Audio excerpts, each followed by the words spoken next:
l'aurore et les oiseaux. Leur caquetage m'irrite. Ils chantent leur liberté. Inutile illusion, tout sera au piège. Méfiez-vous, volatile. Moi aussi, j'ai une plume. Je vais au monde pour lui apporter son ultime lumière, son euthanasie. Je la découvris par une illumination.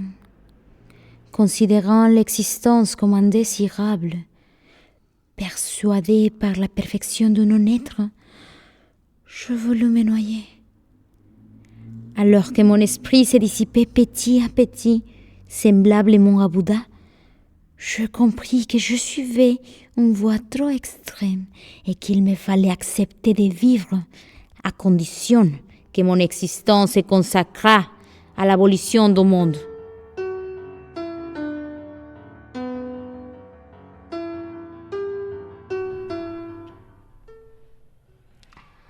Et ensuite, parlez-moi de votre traité de métaphysique.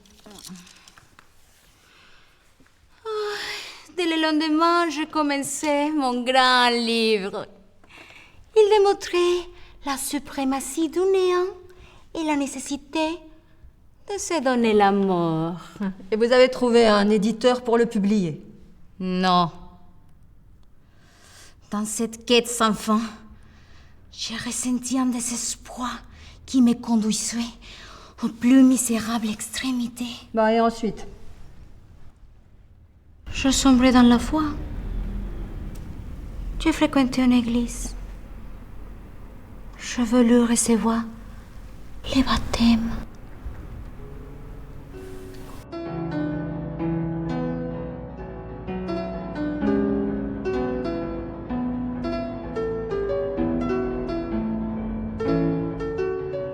Néanmoins, un jour que j'ai prié avec la naïve ardeur des catéchumènes, j'aperçus un jeune sauvage. J'ai relevé les yeux où je vis sa beauté. Je me jetai dans un schéma masochiste explicité par Hélène Deutsch. L'épouse de Menala souffrit-elle de la même démence? Paris ressemblait-il à ces barbares? Je ne sais point doctement chanter, mais votre douceur et votre sagesse m'émurent. Votre beauté m'inspire maint péché que, si bien que, si je connaissais le sens de ces termes, je vous confesserais que je vous aime. Ces barbares n'employaient pas cette langue matinée d'archaïsme et de poésie courtoise.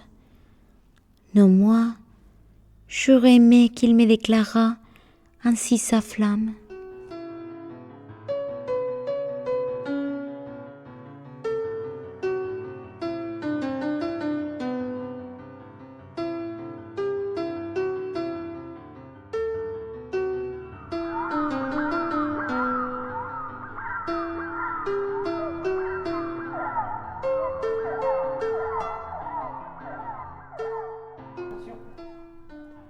Revenons-en aux faits.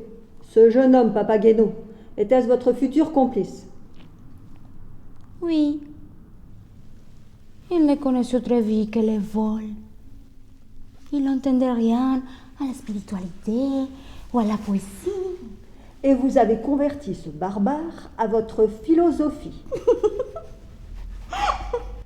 Il devient fanatique. Et grâce à cet égarement libidinal, j'ai découvert la manière de détruire le monde. Erostrat, me voilà!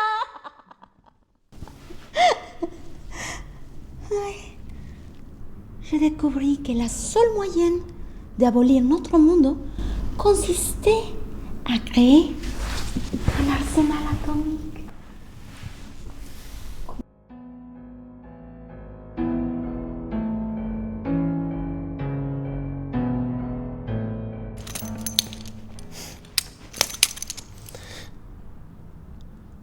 Récupérer de l'uranium de contrebande? Ouais, c'est possible. Ouais.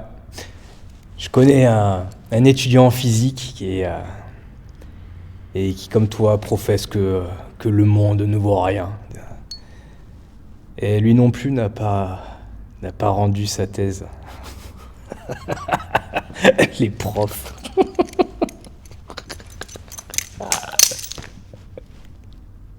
Ce thésard s'adonne à un vice dispendieux. Il joue aux cartes. Il croit maîtriser le hasard par les mathématiques. Fort candide ou piètre mathématicien. Il ne devina jamais la raison de sa malchance. Jamais. Je triche. Je triche.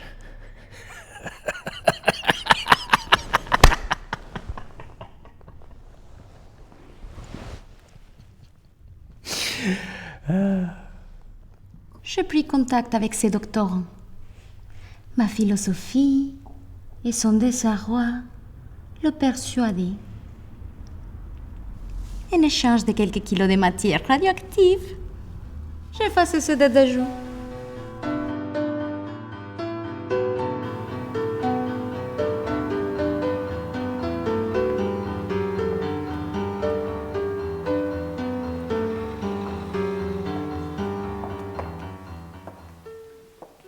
Afin d'entreposer les matériels nécessaires, je réquisitionnais la maison de campagne de mes parents.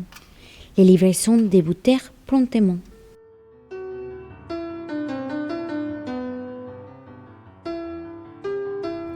De manière impromptue, ma mère se présenta à la porte de sa maison de campagne.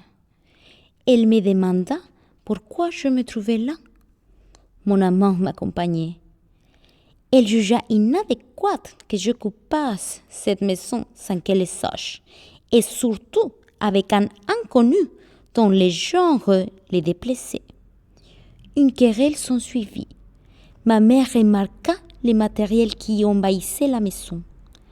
Je lui dévoilai ma philosophie et mon projet. Ne se trouvant guère préparée par une vie d'honnête juriste, ma mère s'effraya de mon génie. Elle me quitta en pleurs.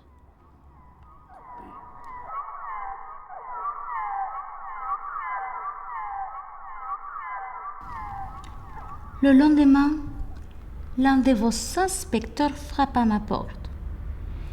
Il découvrit mon arsenal. Et me voilà devant vous. Il est minuit. Il est tard. Terminons nos travaux. Pourrais-je vous poser à mon tour une petite question? Oui? Tout à l'heure, croyant que je l'avais dénoncé, Papa Guénot m'assomma des noms de oiseaux. Ces points m'intriguent. Qui nous a livrés? Le thésard. Ses parents, constatant l'état de ses finances, lui conseillèrent de renoncer à l'acquittement de ses créances. Soutenant que toute dette de jeu, quoique dette d'honneur, ne se voit point reconnue pour la loi française en vertu du caractère du taux de la manière dont elle s'était contractée, article 1664 du Code civil. Ah, mon père est juriste. et ils le persuadèrent de vous dénoncer. Que ferez-vous de mon uranium? Mais toute la matière radioactive que vous a fournie le thésard est factice. Mais quoi? Oui, factice.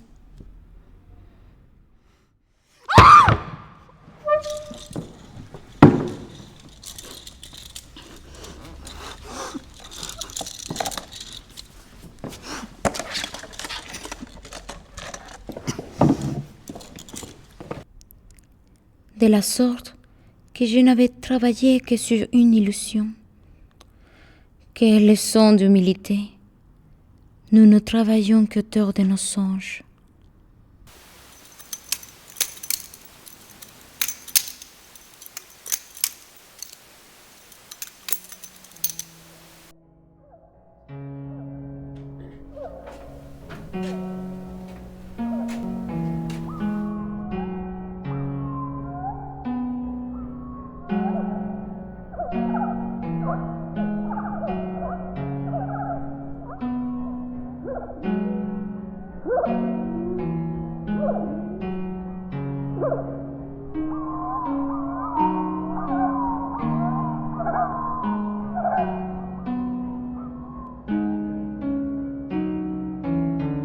Mes parents sollicitèrent une expertise psychiatrique. Ils persuadèrent l'administration de nommer leur complice comme expert judiciaire. Son verdict, humiliant et fallacieux, m'évita la prison. Voilà pourquoi je regrette les chants des oiseaux.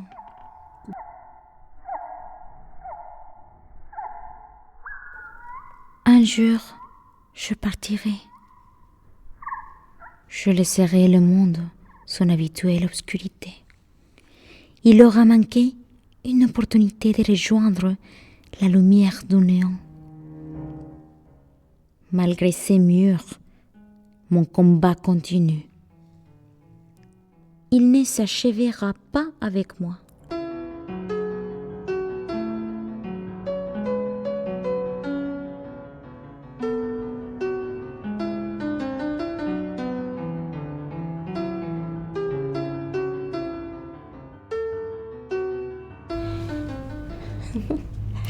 Si je tombe, un autre poursuivra ma lutte.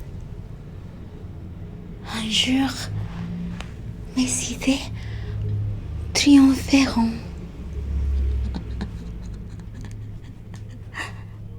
Oui, la victoire ou la mort. La victoire et la mort.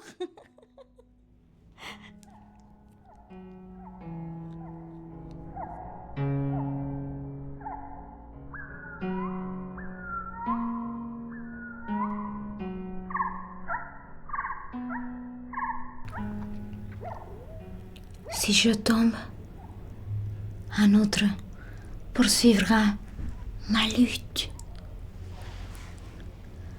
Un jour, mes idées vont triompher. Oui, la victoire ou la mort. La victoire et la mort.